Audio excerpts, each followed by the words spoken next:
Viewers, আজকে যেহেতু সংক্রান্তি, আমাদের বাড়িতে রান্না হয়নি, সেই কারণে দোকানে হোটেল থেকে খাবার আনিয়েছি। আমাদের জলপাইগুড়ি শিলিগুড়ির বিখ্যাত হোটেল উষা হোটেল। তো প্যাকেটে কী কী আছে তোমাদের সাথে খাবার আগে অবশ্যই শেয়ার করছি।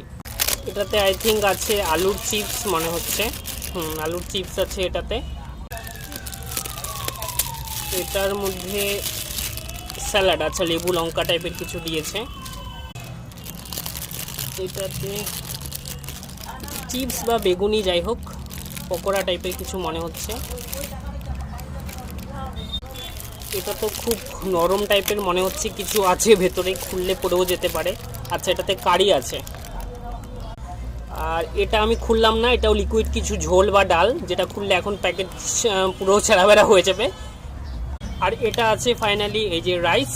তো এখন লাঞ্চ করে নিব সব কিছু দিয়ে একসাথে। তোমাদের ভিডিওটা কেমন লাগলো অবশ্যই কমেন্ট করে জানাও। ধন্যবাদ।